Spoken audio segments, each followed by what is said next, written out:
لیکن یہ ایمان ہونا چاہیے. اور خوش نصیب میں نے اس لیے کہا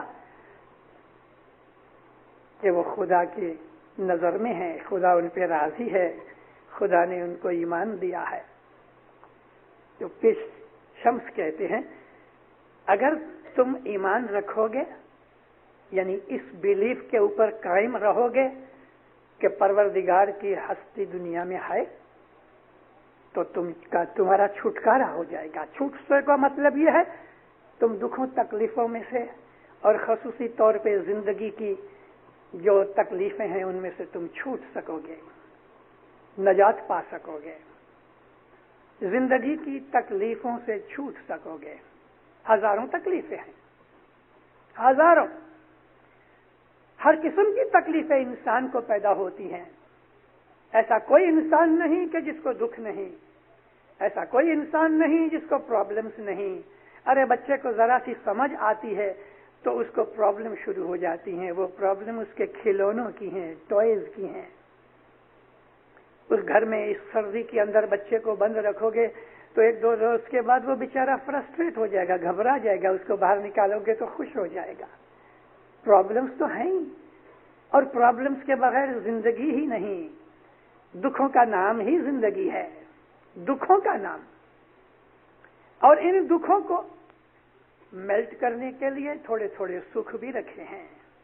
میں اپنی باتوں میں ہمیشہ کہا کرتا ہوں کہ 99% انسان کی لائف میں دکھ ہی دکھ ہے، 1% سکھ ہے. اور وہ ایسا سکھ ہے کہ جب ایماندار انسان کو وہ سکھ کی گھڑی ملتی ہے تو وہ اس سکھ کو ایسا اسٹریچ کرتا ہے کہ 99 دکھ اس کے نیچے چھپ جاتے ہیں. یہ سکھ کون سا کہ 99% 1% 99% کو چھپا دینے؟ وہ کون سا سکھ ہے؟ وہ سکھ ہے ایمان. کیسے؟ خدا کے اوپر یقین اور ایمان ہونے کی وجہ سے جب ہمیں دکھ آتے ہیں تو پہلا ری ایکشن ہمارا ہوتا ہے شوق. کوئی دکھ جب ملتا ہے نا تو پہلا ری ایکشن ہے چوٹ لگتی ہے، شوق. جب یہ چوٹ لگتی ہے تو ہم بنا اٹھتے ہیں، یکا یک کسی آدمی کو ہم ٹھونسا مار دے میں، اس کو ہاتھ سے مار دے میں یا چاقو چھری لگا دے میں، پہلا ری ایکشن انسان کے مائنڈ میں شوق ہوتا ہے. شوق کے بعد جب یہ تھوڑا سا ٹھنڈا ہوتا ہے تو اس کو غم، فکر، دکھ، پین، درد ہوتا ہے. اور پھر یہ چیز، یہ دکھ، درد اس کی جو مینٹل فیکلٹیز ہیں اس کو وائبریٹ کر دیتی ہے اور انسان اس دکھ میں سے نکلنے کا راستہ ڈھونڈتا ہے. اور جب وہ راستہ ڈھونڈنے کے لیے محنت کوشش کرتا ہے موسٹلی فیل ہوتا ہے، کبھی کبھی کامیاب ہوتا ہے. لیکن اگر وہ فیل بھی ہو گیا، مومن ہونے کی وجہ سے، اس کے دل میں ایمان ہونے کی وجہ سے وہ یہ سمجھتا ہے چلو خدا کو ایسا ہی منظور ہے. اس کو ایک قسم کا سکون مل جاتا ہے جب یہ کہتا ہے نا، دکھوں میں سے ہار کے، ناکام ہونے کے بعد جب وہ تھک جاتا ہے تو کہتا ہے اچھا خدا کو یوں ہی منظور تھا. اجا بکرا ویرا بھائی پڑا رہیا جی، بھنے پیر صدر دین اے ویرا بھائی. اے بھائیو، پیر صدر دین فرمایا اجا بکرا پڑا رہیا. آپ کو اس گنان کی، اس پاٹ کی سمجھ نہیں آئی. پیر صدر دین کے زمانے تک 600 برس ہوئے. جمعے کی رات کو جماعت ملتی تھی، بکرا کاٹ کے اس کے گوشت کی سکریت بناتے تھے. یعنی گوشت کو ہڈیوں سے جدا کر کے پیور گوشت لے کے چھوٹے چھوٹے ٹکڑے اس کو اچھی طرح سے بنا کے پکا کے اس کی سکریت دیتے تھے، جھورا دیتے تھے. جماعت کھا کے آپ خیال کرو پیر صدر دین کے زمانے کے اندر گپتی تھے، ظاہر میں مسلمان نہیں تھے، اور اس زمانے کے اندر بکرا کھانا یا گوشت کھانا برا سمجھا جاتا تھا ہندوستان میں، لیکن بکرا پکتا تھا۔ آپ کبھی ہندوستان جاؤ، آج بھی جو راجپوت لوگ ہیں وہ گوشت نہیں کھاتے، لیکن برس میں ایک دفعہ وہ سارے بکرے کی قربانی کرتے ہیں اور اس کا گوشت کھاتے ہیں۔ چلو یہ بہت لمبی چوڑی بات نہ ہو جائے، چھوٹی کر دوں۔ پھر صدر دین کی جماعت جو تھی وہ بکرا کھا کے اس کی ہڈیاں وغیرہ سب چیزیں اس کے چمڑے کے اندر رکھ کے اس کو باندھ دیتے تھے، اور جماعت کھڑے ہو کے دعا کرتی تھی، یہ بکرا زندہ ہو جاتا تھا۔ آج کی دنیا میں شاید گپ لگتی ہوئے، مذہب کے اندر ایسی بہت سی چیزیں ہیں کہ جو انسان کے مغز میں نہیں آ سکتی۔ بھلا بتاؤ، آج سے 100 برس پہلے کوئی یہ سمجھ سکتا تھا کہ چاند کے اندر انسان اترے گا اور چلے گا؟ سمجھ سکتا تھا؟ گپ تھی نا، لیکن آج وہ گپ سچی ہو گئی۔ ایک زمانے کے اندر ایک چیز ناممکن نظر آتی ہے، دوسرے زمانے کے اندر وہی چیز پاسبل نظر آتی ہے، یا ایک زمانے کے اندر ایک چیز پاسبل تھی تو دوسرے زمانے کے اندر وہ امپاسبل ہو گئی۔ زمانے کے اندر قدریں بدلتی رہتی ہیں۔ تو پھر صدر دین کے زمانے میں یہ بکرا زندہ ہو جاتا تھا، اس کو پھر پال پوس کے دوسری دفعہ واپس یوز کرتے تھے۔ ایک دن ایسا ہوا، جماعت کی یک دلی جو تھی، یونٹی جو تھی، وہ یعنی بند ہو گئی، گھٹ گئی، بگڑ گئی، کچھ بھی سمجھو۔ جماعت میں ایک دو ایسے آدمی تھے کہ جس کی وجہ سے شک پیدا ہو گیا، دعا مانگی گئی مگر بکرا زندہ نہ ہوا۔ وہ لوگ کے جو مومن تھے رونے لگے۔ پھر صدر دین نے فرمایا کوئی بات نہیں، اور آخر میں کہتے ہیں میرے سامی راج کو ویرا بھائی ایوں گمیاں۔ اے جماعت، میرے مولا کو ایسا پسند ہوا، زمانہ کل جگ کا بدل گیا، ایمان بدل گئے، میں نے اپنی آنکھوں سے دیکھا بھی ہے اور میں نے اپنی زندگی کے اندر اس کا سواد بھی چکھا ہے۔ میں آپ کو 50-55 برس کی بات کرتا ہوں۔ سیالکوٹ پنجاب کے اندر اسماعیلیوں کا سینٹر تھا۔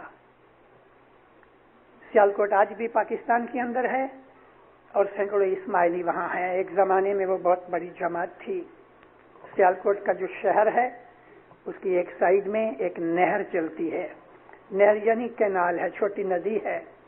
یہ ندی کشمیر کے جو گلیشیئر ہیں، پہاڑوں میں برف پگھل کے آتی ہے، اور سخت گرمی کے ٹائم میں بھی آپ اس میں ہاتھ ڈالو گے تو آپ 10 سیکنڈز بھی ہاتھ اس میں رکھ نہیں سکتے، اتنا ٹھنڈا ہے، سخت گرمی کے ٹائم میں بھی۔ اور گرمی ہی کے ٹائم میں یہ نہر زیادہ چلتی ہے کیونکہ گرمی کے اندر وہ برف پگھلتی ہے۔ لیکن دیندارو، اس ندی کے اس برفانی پانی کے اندر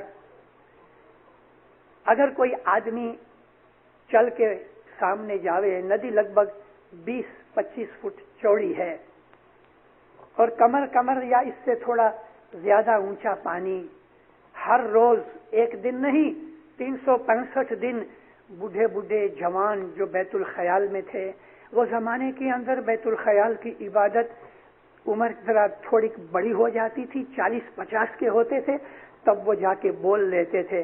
بعد میں امام سلطان محمد شاہ نے ایسی مہربانی کر دی، فرمایا اچھا 16 برس کا بچہ آ کے بیت الخیال کا بول لے سکتا ہے۔ یہ امام کے راز امام جانتا ہے۔ اس زمانے کے اندر میں خود بھی ان کے ساتھ گیا ہوں، رات کو 3 بجے 2:30 بجے یہ بوڑھے لوگ اٹھ کے اس ندی میں کمر تک اس ٹھنڈے پانی میں پسار کر کے سامنے جماعت خانہ تھا، جماعت خانہ ندی کے پار تھا، اور اس وقت اس طرف فارمز وغیرہ تھے، ابھی تو بستی ہو گئی، ابھی پل بھی بن گئے، مگر اس وقت رات کو 2:30-3 بجے یہ لوگ اتنے ٹھنڈے پانی میں پار ہو کے ادھر جاویں اور اپنے کپڑے نچوڑ کے اتنی گیلے کپڑوں کے ساتھ بیٹھ کے